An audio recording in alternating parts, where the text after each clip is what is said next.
అండి, welcome back to our channel. It's smart Bindu vlogs. అందరూ ఎలా ఉన్నారండి? మీరందరూ బాగున్నారైతే అనుకుంటున్నాను. నేను కూడా బాగున్నానండి. కొత్తగా ఎవరైనా మన ఛానల్ చూస్తున్నట్లయితే ప్లీజ్ అండి సబ్స్క్రైబ్ చేసుకోండి. పక్కనే ఉన్న బెల్ ఐకాన్ని కూడా క్లిక్ చేసుకోండి. నేను పెట్టే వీడియోస్ అన్ని మీ నోటిఫికేషన్ ద్వారా వస్తుంది. ఈరోజు చాలా యూస్ఫుల్ టిప్స్తో అయితే మీ ముందుకైతే వచ్చేసాను. అదేంటో చూసేద్దామా. ఫస్ట్ టిప్ ఏంటి అంటే, నార్మల్గా మనము ఇలాగా లెమన్ అయితే మనము పిండేసిన తర్వాత ఇలాగ నిమ్మ చెక్కలను అయితేనో మనం పడేస్తూ ఉంటాం కదండి. సో దీంట్లో అయితే చాలా మంచిగా అయితే రీయూజ్ అయితే చేసుకోవచ్చు.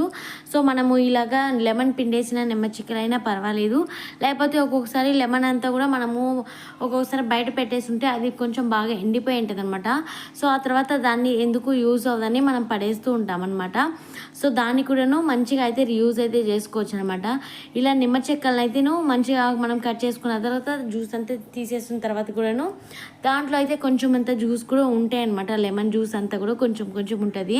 సో దాన్ని అయితే ఎంత మంచిగా అయితే రీయూజ్ చేసుకోవచ్చు అయితేను నేను ఈ వీడియోలో అయితే చూపిస్తాను. సో ఫస్ట్ దానికైతేను కొంచెం అలాగా వేడి నీళ్ళు అయితే మనము ఇలాగ మనం గ్యాస్ వెలిగించుకునేసి వేడి నీళ్ళు అయితే మనం పెట్టేసుకుంటాం అనమాట. సో వేడి నీళ్ళు అయితే బాగా హీట్ అవ్వాలి. ఆ తర్వాత అయితేను మనము కట్ చేసి పెట్టుకుంటాం కదా, సో నిమ్మ చెక్కల్ని కూడాను దాంట్లో అయితే వేసేసుకోవాలి. ఇది జ్యూస్ తీసేసిన నిమ్మ చెక్కలైనా పర్వాలేదు, లేకపోతే మన ఇంట్లో ఎండిపోయిన నిమ్మకాయలు అవన్నీ ఉంటాయి కదా, సో దాన్ని కూడాను ఇలాగైతే మంచిగా అయితే యూజ్ అయితే చేసుకోవచ్చు అనమాట.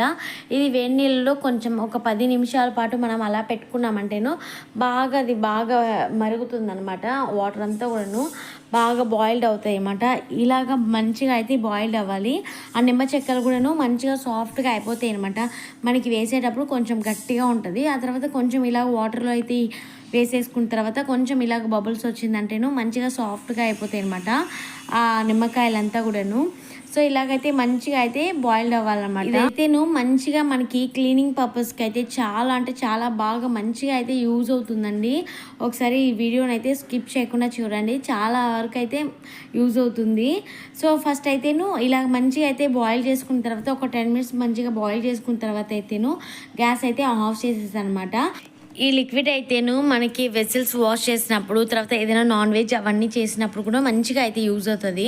ఆ తర్వాత ఇలాగా గ్యాస్ అయితే కూడాను ఆఫ్ చేసిన తర్వాత అయితేను ఇలాగ బేకింగ్ సోడా అనమాట, దీన్ని కొంచెం కొంచెంగా వేయాలన్నమాట. ఒకేసారి మనం వేసేసుకున్నామంటే మొత్తం పైన మొత్తం పొంగిపోతుంది. సో దానివల్ల అయితేను కొంచెం కొంచెం వేసామంటేను అది పైన పొంగిపోకుండా ఉంటుంది అనమాట. అది కూడా గ్యాస్ ఆఫ్ చేసుకున్న తర్వాతే మనము బేకింగ్ సోడా అయితే వేయాలి. గ్యాస్ హీట్ అవుతున్నప్పుడు వేసామంటే మొత్తం కూడా పొంగిపోతాయి అనమాట. సో ఇలాగ గ్యాస్ ఆఫ్ చేసి కొంచెం కొంచెం వేసామంటేను అది మొత్తం కూడా పైన నురుగులాగా వచ్చేస్తాయి అనమాట. సో ఇలాగ మంచిగా వచ్చేసుకున్న తర్వాతను ఈ నిమ్మకాయలన్నిటిని ఉంటాయి కదా, చెక్కలన్నిటిని, దీన్ని అయితేను ఒక మంచిగా మిక్సీ జార్లో అయితే మనం ఇలాగైతే తీసేసుకోవాలి. అది కొంచెం బాగా ఆరాలన్నమాట. నేనైతే తనకి సపరేట్గా అయితే వాటర్ అలానే ఉంది కాబట్టి సో ఇది చల్లారడానికి అయితేను ఇలాగ సపరేట్గా అయితేను మిక్సీ జార్లో అయితే నేను తీసుకుంటున్నాను అనమాట. ఇలాగ మొత్తం కూడాను ఇలాగ తీసుకునేసి మంచిగా ఆరిపోవాలన్నమాట, హీట్గా వేయకూడదు. మంచిగా ఆరిపోయిన తర్వాత అయితేను మనం మిక్సీలో వేసేసుకునేసి కొంచెం బాగా పేస్ట్ లాగా మనము మిక్సీ చేసేసుకున్నామంటేను మంచిగా ఇలాగ జ్యూస్ లాగా రెడీ అవుతాయి అనమాట. మనకి అలానే వేసుకున్నామంటే బాగా అది చెక్కలుగా అయితే ఉంటాయి కదా, సో దాన్ని అయితే ఇలాగ నీట్గా అయితే జ్యూస్ లాగా చేసేసుకునేసి ఆ తర్వాత ఈ వాటర్ అయితే ఉంది కదా, సో మనము ఫస్ట్ రెడీ చేసుకున్న వాటర్లో అయితేను ఈ మిక్సీ చేసుకున్న వాటిని కూడాను దాంట్లో అయితే వేసేసుకునేసి నీట్గా ఇలాగా మొత్తం కూడా మిక్స్ చేసుకోవాలన్నమాట. కొంచెం అయితే బాగా చల్లారవాలన్నమాట. చల్లారిన తర్వాత మనం ఏం చేయాలంటే ఒక స్ప్రే బాటిల్స్లో అన్న పోసి పెట్టుకున్నామంటేను చాలా బాగా యూజ్ అవుతాయి అన్నమాట. సో మనం స్ప్రే బాటిల్లో పోసుకునే ముందు మనం ఇలానే పోసుకోము కదా, సో దానికైతేను ఇలాగ స్ట్రైనర్తో అయితేను మంచిగా అది మొత్తం కూడాను ఫిల్టర్ అయితే చేసుకోవాలన్నమాట. లేకపోతే అది మొత్తం పిప్పిగా ఉంటుంది. సో మనకి స్ప్రే చేయడానికి కూడా చాలా కష్టంగా ఉంటుంది కదా. ఇలా స్ట్రైనర్లో అయితే వేసేసుకునేసి నీట్గా ఆ జ్యూస్ మొత్తం వచ్చేలాగైతే నీట్గా అయితే తీసేసుకోవాలి. ఆ తర్వాత మన దగ్గర స్ప్రే బాటిల్ ఉన్నా పర్వాలేదు, లేకపోతే ఇలాగా మనము కూలింగ్ బాటిల్స్ అన్నీ తెచ్చుకుంటూ ఉంటాం కదా.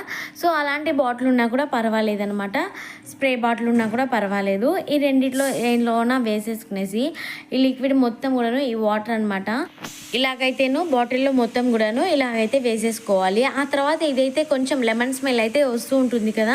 సో అదైతేను మనకి అలా కాకుండా కొంచెం అయితే ఇలా కంఫర్ట్ అయితే వేసుకున్నామంటేను అది మంచి స్మెల్ అయితే వస్తుంటుంది అనమాట. ఆ తర్వాత అయితేను దీన్ని మనం గ్యాస్ క్లీన్ చేసుకోవడానికి, ఆ తర్వాత మనము సింక్లో కొంచెం ఏదైనా స్మెల్ వచ్చినప్పుడు ఇలాగ మనం కొంచెం స్ప్రే చేసుకోవడానికి చాలా బాగా యూజ్ అవుతుంది అండి. ఇలా కంఫర్ట్ అయితే వేసేసుకునేసి బాగా షేక్ చేసుకునేయాలి. ఆ తర్వాత అయితేను మనము నైట్లో ఇలాగ గ్యాస్ అవన్నీ కూడా క్లీన్ చేసుకుంటూ ఉంటాం కదా. సో దాంట్లో ఏదైనా పురుగులు బొద్దింకలు తర్వాత బల్లులు దగ్గర కూడా రాకుండా ఉండాలి అనుకుంటే ఈ లెమన్కి, ఆ తర్వాత మనము అందులో బేకింగ్ సోడా వేసాము, ఎలాంటి బ్యాడ్ స్మెల్ రాకుండా, ఆ తర్వాత కంఫర్ట్ అనమాట. ఇవి 3 కూడా మంచి స్మెల్ అయితే వస్తుంది కదా. సో దగ్గర ఎలాంటి పురుగులు చీమలు అలాంటివి దగ్గర కూడా రావన్నమాట. సో దీంతో అయితేను మనము గ్యాస్, ఆ తర్వాత మన సింక్, ఆ తర్వాత ఇలాగ స్టీల్స్లో ఉంటాయి కదా, స్టీల్ ఇవన్నీ కూడాను మనము నీట్గా ఇలా తుడిచేసుకున్నామంటేను చాలా నీట్గా ఉంటుంది అనమాట. మనకి మంచిగా కూడా క్లీన్ అవుతుంది, చాలా షైనీగా కూడా ఉంటుంది అనమాట. ఒకసారి ట్రై చేసి చూడండి, చాలా బాగా యూజ్ అవుతుంది. ఇక చూసినట్టయితేను నేను ఇలాగ మొత్తం కూడాను ఇలాగ స్ప్రే చేసి అయితే చూపిస్తున్నాను అనమాట. ఆ తర్వాత అయితే ఒక్కొక్కసారి మనము వెసల్స్ అయితే వాష్ చేసుకునేటప్పుడు నాన్ వెజ్ అవన్నీ కూడా చేసుకుంటూ ఉంటాం కదా, గిన్నెలు తర్వాత బాండిల్స్ ఇలాంటివి. సో దాన్ని కూడాను మనం ఇలా కొంచెం అయితే స్ప్రే చేసుకున్న తర్వాత మనము ఆ గిన్నెలు మొత్తం కూడా నీట్గా కడిగేసుకున్నామంటేను దాంట్లో కొంచెం అంతా నాన్ వెజ్ స్మెల్ కూడా అస్సలు రాదనమాట. ఆ తర్వాత అయితేను ఇలాగ మనము సింక్ ఉంటుంది కదా, సింక్ మొత్తం కూడాను ఒక్కొక్కసారి ఇలాగ నీట్గా అయితే ఆ స్ప్రే మొత్తం చేసి ఇలా స్క్రబ్బర్తో అయితేను నీట్గా ఇలా సింక్ మొత్తం కూడాను ఇలా క్లీన్ చేసుకున్నామంటేను అసలు సింక్ మొత్తం కూడా చాలా షైనీగా ఉంటుంది. మనకి మార్నింగ్ నుంచి వెసల్స్ అయితే కడుక్కుంటూ ఉంటాం కదా. సో దాంట్లో ఏదైనా కొంచెం అంత ఆయిల్ మరకలు ఏదైనా ఉన్నా కూడాను నీట్గా అయితే క్లీన్ అవుతాయి అన్నమాట. చాలా బాగుంటుంది. ఆ తర్వాత అయితే వాష్ చేసి చూపిస్తాను. ఆ తర్వాత అయితే మన ఛానల్లో టిప్స్ వీడియోస్ అయితే చాలా అయితే పోస్ట్ చేస్తున్నాను, ఒకసారి చూడండి. చూసి నచ్చి కంటెంట్ ఉంది అనుకుంటే మన ఛానల్ని సబ్స్క్రైబ్ చేసుకోండి, కొంచెం సపోర్ట్ చేయండి. ఆ తర్వాత అయితే ఇలాగ నీట్గా అయితే మొత్తం కూడా వాష్ చేసి చూపిస్తాను, ఒకసారి చూసేయండి. ఎంత షైనీగా చాలా కొత్త వాటిలాగా పెరుస్తాయి అనమాట. దాంట్లో మనకి ఎలాంటి బ్యాడ్ స్మెల్ అలాంటివి అస్సలు రాదనమాట.